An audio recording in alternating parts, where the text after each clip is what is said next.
수고 많으십니다. 일본이 지지하고 환영합니다. 일본이 지지하는 이유를 뭐라고 생각하십니까? 사드 배치를. 여러 가지 의견들이 있겠습니다만은 사드 배치에 대해서는 우리가 주권적으로 결정을 해야 될 일이고 우리의 안보를 지키기 위해서 주권적으로 결정을 했다는 점을 분명히 말씀드립니다. 일본이 지지하고 환영합니다. 일본이 왜 지지하고 환영합니까? 그 이유를 총리는 뭐라고 생각하십니까? 제가 지금 그 부분에 관해서 답변을 드린 것처럼 답변이 안 됐습니다. 여러 나라가 여러 가지 의견을 갖고 있는데 그 부분을 제가 다 일일이 말씀드리는 것보다는 사드는 우리의 국가 안전을 지키기 위한 것이다 하는 점을 거듭 말씀드립니다. 사드 문제의 본질이 여기에 들어 있습니다. 일본이 왜 지지하고 환영할까요? 총리의 견해가 없습니까? 제가 지금 거듭 말씀드리다시피 지금 이 문제의 핵심은 북한의 핵 고도화에 대한 대비입니다. 그것을 위해서 우리가 필요한 조치를 취하고 있는데 주변국이 여러 가지 다른 이야기를 갖고 다른 의도를 가지고 있다 하더라도 이거는 분명한 목적인 것을 우리는 방향을 잃지 않고 가야 된다고 생각합니다. 사드 배치에 대해서 일본이 지지하는 일본 국익 차원의 계산이 있었을 것 아니겠어요? 뭡니까? 일본에도 여러 가지 의견이 있을 겁니다. 그런 부분들을 제가 지금 여기서 포괄적으로 말씀드리는 건 적절치 않습니다. 대한민국의 국무총리가 사드 배치와 관련해서 일본의 국익에 대한 계산을 못하고 있다면 중대한 문제입니다. 어떻게 생각하세요? 지금 그런 부분에 관해서 거듭 말씀을 드렸습니다. 이 사드 배치의 목적에 대한 분명한 방향성이 필요하다고 생각합니다. 제가 답을 드리지요. 국익입니다. 일본의 국익에 사드 배치는 결정적으로 기여합니다. 아베 정부는 환호작약합니다. 군대를 못 갖게 돼 있는 평화헌법, 전쟁 권한을 포기한 일본 헌법을 고치는데 결정적인 유리한 원군을 만난 셈입니다. 그리고 이제 북한 핵 미사일 위협으로부터 사드 배치가 자신들을 좀 더 안전하게 해줄 것이라는 기대를 하고 있지 않겠습니까? 일본의 국익입니다. 문제는 국익입니다. 미국은 MD라는 세계적 전략을 동아시아에서 관철하는 데 성공했습니다. 미국도 좋아합니다. 국익입니다. 자, 중국과 러시아는 격렬하게 반발합니다. 총리께 묻습니다. 우리의 국익은 무엇입니까? 실을 따져봤습니까? 사드 배치의 실은 어떤 것입니까? 득에 대해서는 충분히 설명하셨으니까. 지금 실은 무엇입니까? 오늘만 해도 여러 번 제가 말씀드렸습니다마는 사드 배치의 분명한 목적은 북한의 핵 도발, 핵 고도화에 대한 우리 국가 안위와 국민들의 생명 안전을 지키기 위한 것입니다.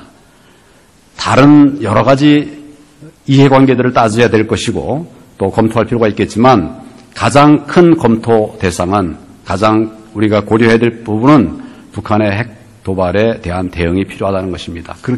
그렇게 되지 않는다면 다른 어떤 것들에 대한 검토도 사실은 좀 순서가 잘못된 것이라 이렇게 생각합니다. 정부 내에서 충분히 토론은 이루어졌습니까? 예, 충분히 논의가 이루어졌습니다.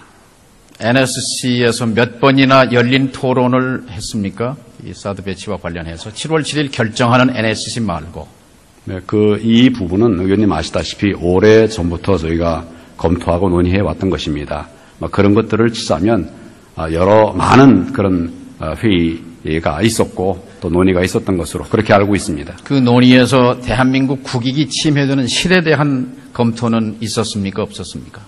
기본적으로 구체적인 세부적인 협의 내용은 제가 참석하지 않는 회의가 대부분이었기 때문에 일일이 다 말씀드릴 수는 없습니다만은 기본 방향은 우리 국가 안보, 국익, 또 우리 국민들의 안전 이런 것들이 제1의 목표였다. 나머지 부분들에 대해서도 검토를 한 것으로 그렇게 알고 있습니다. 한 가지만 얘기해 보시죠. 사드 배치로 우리가 잃는 것 첫 번째는 무엇입니까?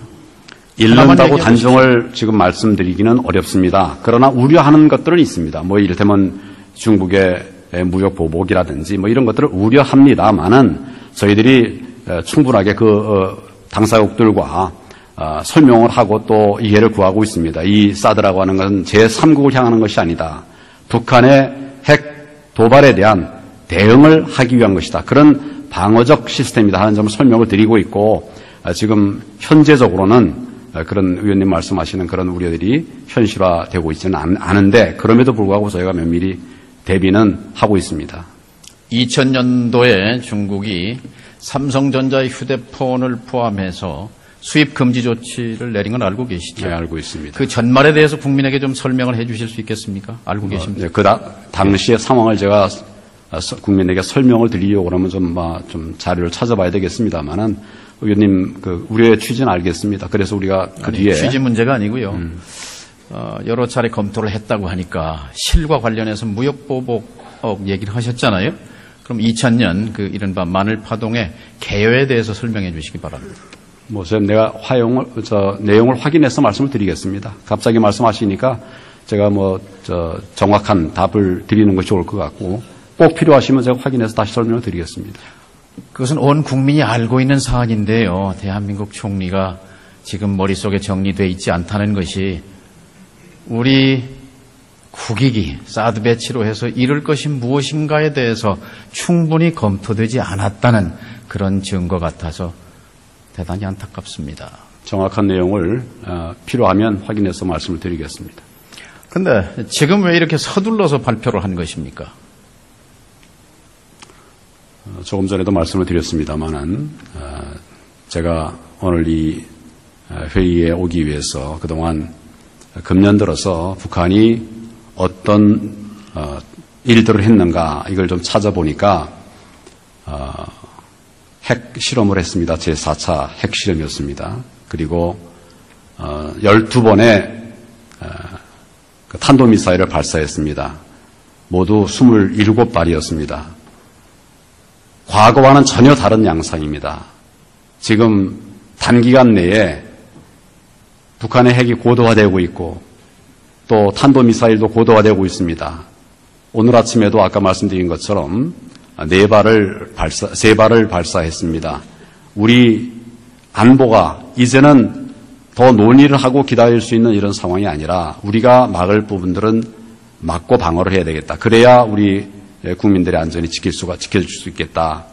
이런 상황의 변화에 따라서 사드 배치가 결정이 된 것입니다. 북한의 핵 고도화는 어느 시기에 집중적으로 이루어졌습니까?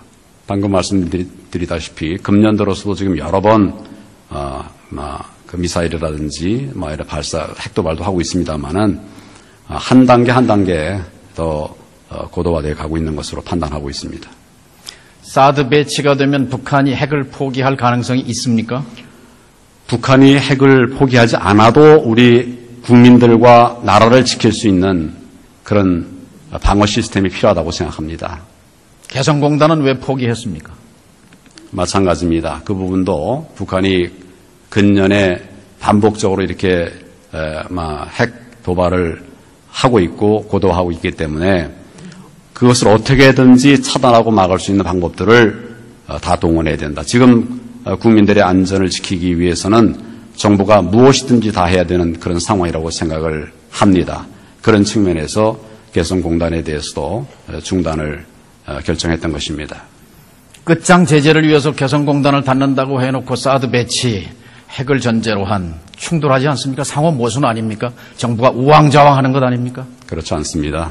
북한의 핵 고도화에 대한 대책은 한 가지 방법으로 되는 것이 아닐 것입니다. 의원님 잘 아시다시피 우리가 할 수 있는 모든 조치, 모든 대응을 다 통해서 북한의 핵 도발 의지를 차단하고 끊고 그 북한의 핵셈법을 바꿔야 된다고 하는 것이 들 생각이고 그런 기본 방향 하에 국제사회와 함께 정부가 대처해 나가고 있습니다.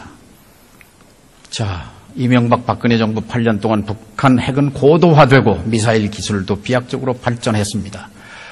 정부의 핵 미사일, 북한 핵에 대한 정책은 분명하게 실패했습니다. 실패의 귀결이 사드 배치로 나타났습니다. 그리고 근본적으로 대한민국의 안보 환경을 뒤흔들고 있습니다. 인정하십니까? 문제의 핵심이 어디 있는가를 의원님 살펴보시길 바랍니다. 이 문제의 핵심은 북한에 있습니다. 북한이 핵 개발하고 핵 도발 강화하고 있습니다. 거기에 문제가 있다는 점을 말씀을 드리면서 저희는 저희가 할 수 있는 그런 노력들을 다 해왔고 또 앞으로도 해 나갈 것입니다. 6월 말인가요? 시진핑 주석 만나셨죠? 네, 만났습니다. 그때 시 주석이 사드 배치에 대한 강력한 우려를 표명했습니까? 보도가 됐습니다만은 제가 시 주석과의 그런 회담 내용을 상세하게 말씀을 드리는 것은 적절치 않다고 생각하고 양국의 입장들을 충분히 나누었습니다.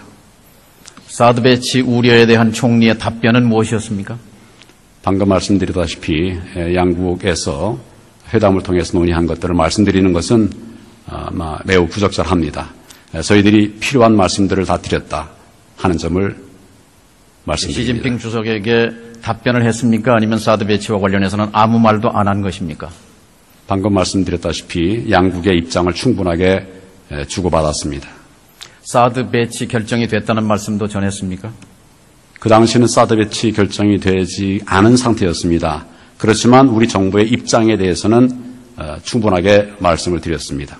정상적이라면 중국의 최고 지도자를 대한민국의 총리가 만나는데 사드 배치에 대한 우려에 대한 우리 정부의 입장을 일주일 뒤에 발표할 것인데 전달했어야 한다고 생각합니다. 그건 좀 비정상적인 상황 아니었습니까? 양국 간에 충분한 협의가 있었다는 점을 다시 말씀을 드립니다. 정리해서 말씀드립니다. 지난 이명박 박근혜 정부의 비핵화 정책은 실패했습니다. 그러나 마지막 순간까지 더 인내하고 외교와 협상의 출구를 찾았어야 합니다.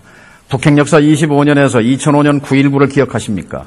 한국 외교의 금자탑이었습니다. 북한은 핵 포기를 선언했습니다. 미국은 대북 적대시 정책 포기를 천명했습니다. 그리고 평화체제 논의를 시작하자고 약속했습니다. 이 정부는 단 한 번도 9.19의 구자도 얘기하지 않았습니다. 그리고 사드 배치를 결정했습니다. 이것이 이 정부의 최대 실책으로 역사에 기록될 것입니다. 들어가시죠.